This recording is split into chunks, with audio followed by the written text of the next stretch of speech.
Paano ba? 8 katangian ng Libra sa pag-ibig. Bago ang lahat, maraming salamat sa inyong patuloy na pagsuporta. Please like and share our videos and comment sa ating mga videos kung saan ikaw ay pinaka nakaka-relate. Once again, balik tayo sa ating video. Sino nga ba si Libra? Ipinanganak sa pagitan ng 23 ng Setyembre at 22 ng Oktubre. Ang Libra ay mga taong mataktika na may pagmamahal sa lahat ng bagay na maganda. Ang kanilang kaluluwa ay romantiko at maaari nilang tanggapin ang maraming bagay mula sa kanilang mga mahal sa buhay. Sa parehong oras, ang mga ito ay moody, hindi maaaring magpasya at hindi nais kunin ang mga opinyon ng ibang tao. Madaling mabuhay ang mga Libra at napakakagiliw-giliw sapagkat simple or ang gusto lang nila ay kapayapaan at nagkaka-interes lamang sa pagdadala ng pagkakaisa sa paligid nila. Ang pinaka nakakakilala sa mga individual na ito ay ang mga kanilang pangangailangan na makapagsosyo sa iba or makipagpartner. Pangalawang katangian ng zodiac na ito ay magaling makisama. Ang ikapitong sign sa zodiac, gustong-gusto ng Libra na makipag-ugnayan sa isang tao na nakakakumpleto sa kanila. Bagaman mukhang hindi nila binibigyang pansin ang mga sinasabi sa kanila or parang ang dating ay hindi sila nakikinig, makakasigurado ka palagi na sila naman talaga ay nakikinig.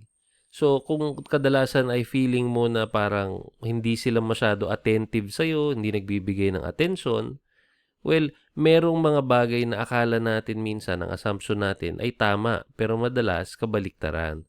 Kaya dito sa ating number 2, sila naman talaga ay tunay na magaling makisama. Kaya sabi nga ay makakasiguro kang palagi silang nakikinig.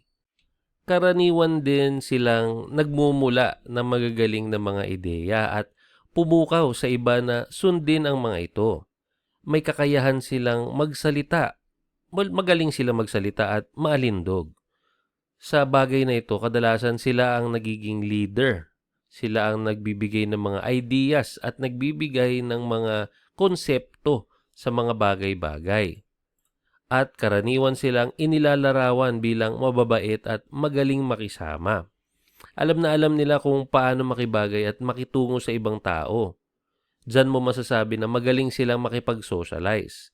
So kadalasan talaga ang mga ganitong klaseng zodiac sign, meron silang tinatawag na social battery at talagang malaki ang kanilang social battery dahil hindi sila agad-agad or basta-basta napapagod na makipag-usap, makitungo, makipagkapwa-tao.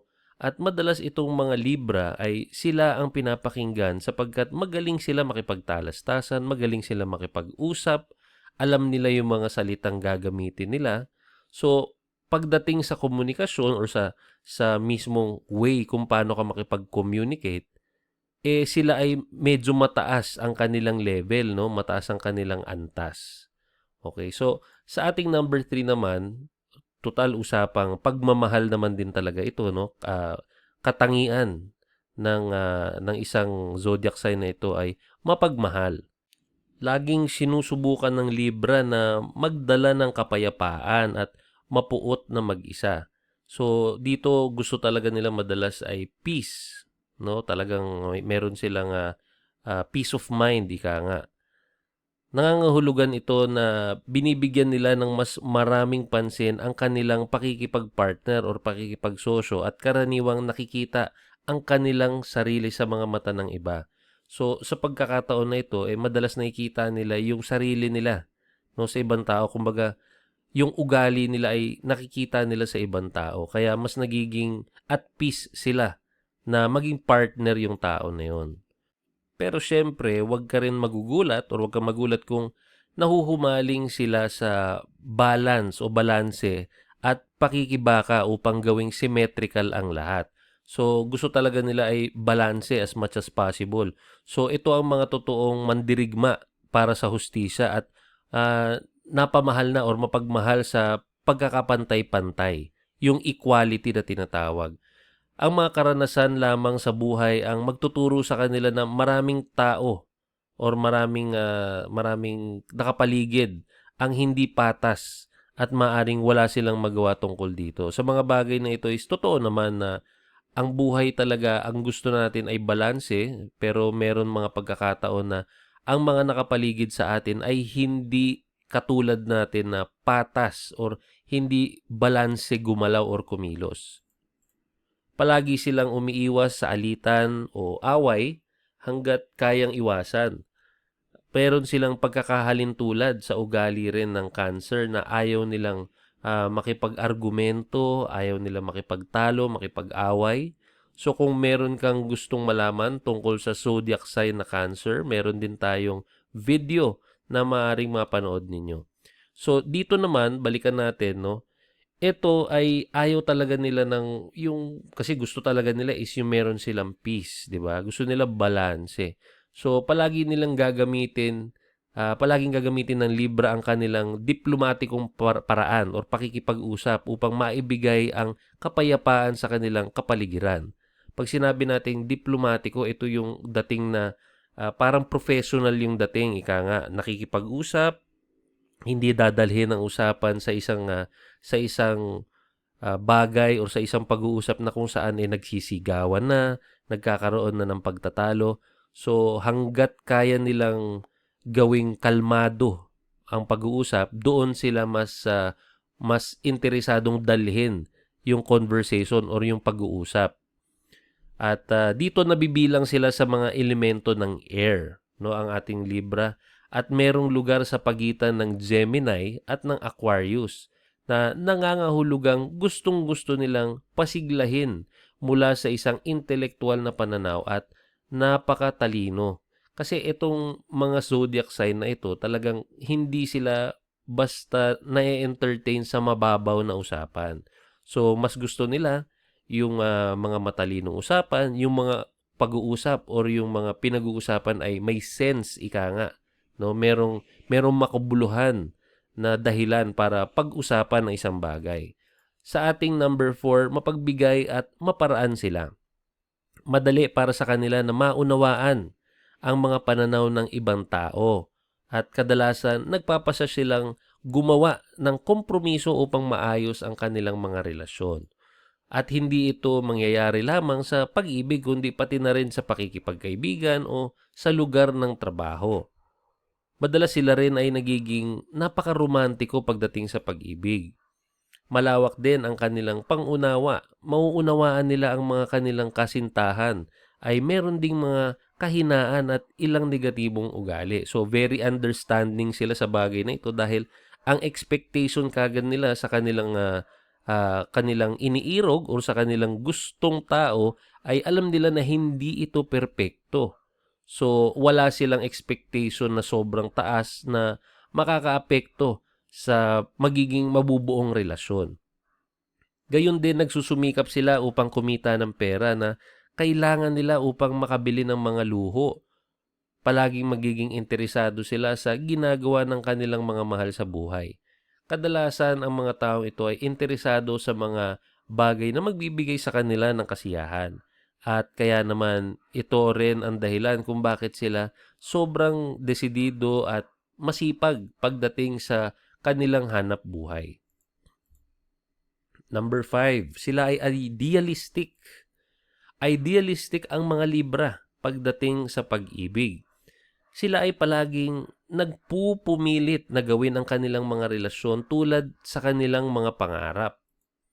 Minsan sa kanilang ulo o sa kanilang isip, meron silang perpektong kasintahan. Kaya't maaring maging mahirap para sa kanila na makahanap ng isang taong totoong-totoo sa buhay. Gustong-gusto sila ng kanilang mga kaibigan dahil sila ay palakaibigan at mahusay sa mga sitwasyon kung saan hinahangaan sila ng lahat. Sa ating number 6, sila ay peacemaker. Napaka maalalahanin at nagnanais na magdala ng kapayapaan. Palaging susubukan ng Libra na gumawa ng mga kompromiso para lamang makamit ang pagkakasundo at ma-install ang isang tahimik na kapaligiran. Pinapakita sa kanila ni Venus ang kagandahan sa lahat. Hindi mahalaga kung gaano kapangit o negatibo ang isang bagay. Ang tinitignan pa rin nila ay ang kagandahan at positibong taglay ng katangian nito. Gustong-gusto ng mga Libra na magkaroon ng pera at labis na ipinagmamalaki kung ano ang palaging binibili nila. In short, showy sila sa kanilang mga achievements. Dahil alam talaga nila kung paano pahalagahan kung ano ang maganda. Sa ating number 7, ito naman ang mga negatibong pag-uugali ng isang Libra. Ang isang bagay na nais nila makita sa lahat ng oras ay ang pagkamakatarungan. Kaya't maaari silang maging mapanghusga at magalit sa mga ilang tao na tila hindi alam kung ano ang hustisya. Kadalasan ay hindi nila pinapayagan ang mga opinyon ng ibang tao na mamuno sa kanilang buhay. Ngunit handa silang gumawa ng mga kompromiso at sabihin na sumasang-ayon sila sa alang-alang ng kapayapaan. Madalas silang nakikipagpunyagi upang makuha ang paghanga ng iba na nangangahulugang nakasentro sila sa sarili. Ito ang number 8 at ang huli, manipulator. Huwag magpapaloko sa pagiging masayahin ng mga Libra. Hindi siya ang taong madaling magtiwala sa iba. Magalang man o hindi ang kausap, ang katotohanan na sila ay mahilig makipag-usap ay maaaring makipaglaro laban sa kanila. Kapag may bumabagabag sa babaeng Libra, mas mabilis siyang magsalita. Kung ikaw ay mas mapagmasid, matututunan mong gamitin ito sa iyong kalamangan. Ang Libra ay kailangan maging mas malaya upang maging mas masaya.